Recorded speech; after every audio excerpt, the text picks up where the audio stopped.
Here's a man who's had some experience with some crazy, wacky, family, fun time holidays. He's an actor and a comedian and an author. His story is from his book, The Life and Times of a Hollywood Bad Boy. Please welcome Pat Mulligan.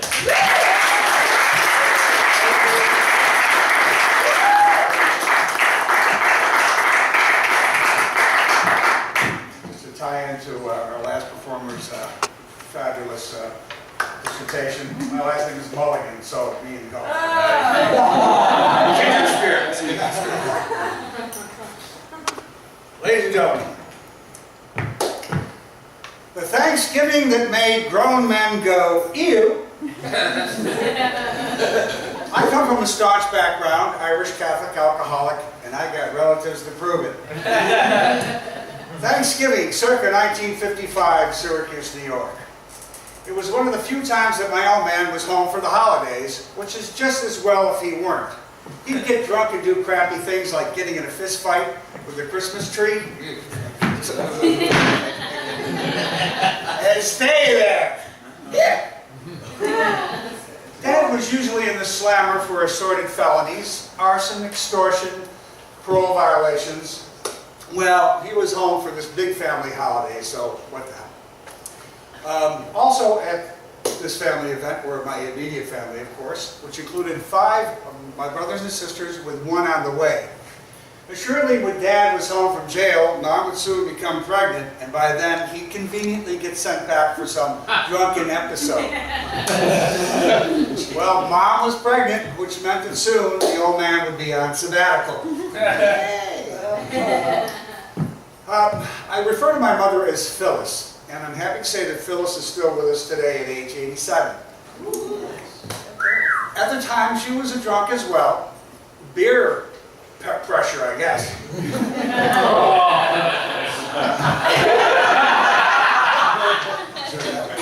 Back then, women used to drink and smoke during pregnancy. But that didn't affect me any.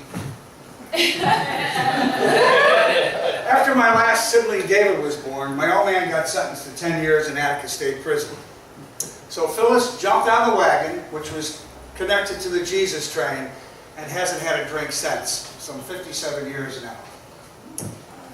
My grandparents, Harold and Esther, divorced, were also in attendance. Harold was an accomplished journalist in the 20s, and by the 50s he had become an accomplished drunk. My grandmother, a.k.a. Estrogen, my old man used to call her Estrogen because Esther drank a lot of gin.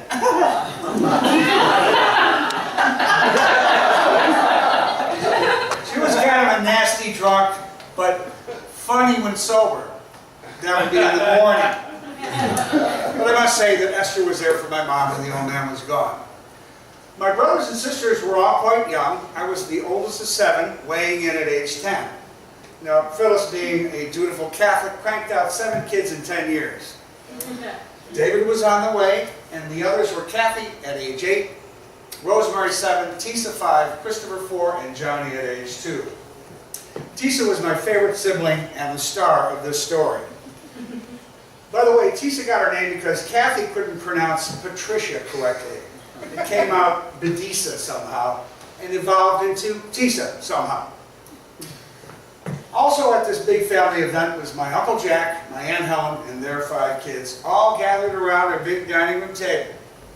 Now my Uncle Jack was a big drunk.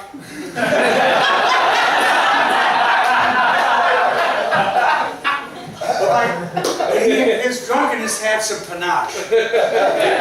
He would often expound on the science of drinking. He once said, if you want to be a successful drunk, you gotta eat. You gotta drink, but you gotta eat. And my Aunt Helen was no stranger to booze either. And as for my cousins, we all grew up to be great drinking buddies. Now, I've had a lot of alcoholic relatives, both men and women. But it seems that the women have done better somehow. And that's because I think that women are just more sensible than men. Of course, there are exceptions. My grandmother, in spite of her penchant for inebriation, she had talent. Estrogen was the chef, masterful. especially if she prepared early. If she got into the sauce, she became mess cook. Today she waited. Okay, so all of us kids were starting to get hungry. My mom and my aunt were setting up the table, and we had all this stuff. Stuffed dates, stuffed celery, nuts, olives, pickles, cranberry sauce, sweet potatoes, mashed potatoes, gravy, applesauce, apple butter, and the Jell-O. Back then, Jell-O was a big deal. People used to add things to Jell-O, usually fruit, sometimes vegetables, or both. Phyllis was in charge of the Jell-O, and she put everything in the Jell-O. She put cabbage, pimentos, marshmallows, cottage cheese, bologna, you know, leftovers. It was the Walmart of Jell-O.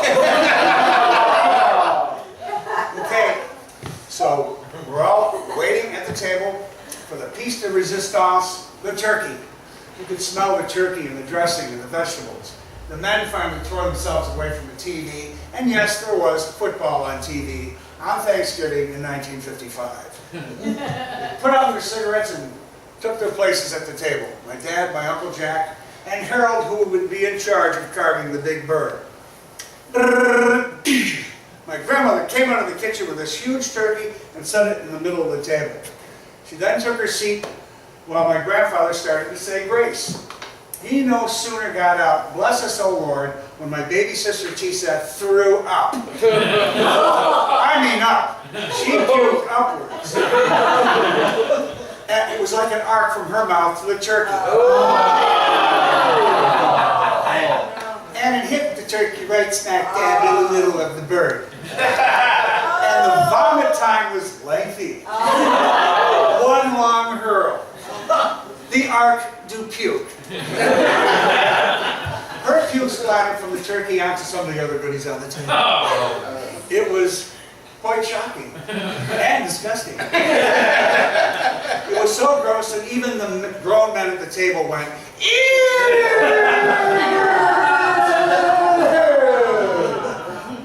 Now, ew is a sound that young teenage girls make when they're grossed out. The men went teenage girls on us. It was pathetic. Well, after the pandemonium settled a bit, my estrogen looked at the so-called men at the table and said, "Shit." She then grabbed the turkey, brought it in the kitchen, washed it off, brought it back out, set it on the table, and said, "Eat it."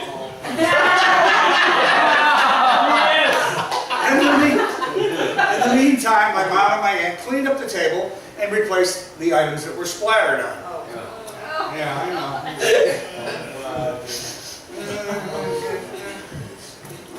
We all got over it, including the sissy men, and soon commenced to scarfing, even Tisa. You know why we did that? Because we were hungry. Ample. It was one of the few times I regarded my grandmother as a hero. She really shined that day. But not for long. Later on, she got sloppy drunk. Not a pretty sight. Now, I don't mind a drunk, but the sloppy ones give us cool drunks a bad name. It seems as though I criticized my grandmother even more than my father. It's because she was there and he wasn't. Familiarity breeds contempt. Now, in spite of my family's impediments, we were all pretty close. But of course, time and age relinquished those relationships. However, I still have a good relationship with 3 of my siblings and my mother, Phyllis. You might ask, why only 3 siblings out of 6? Well, 2 died, and the other one makes me puke.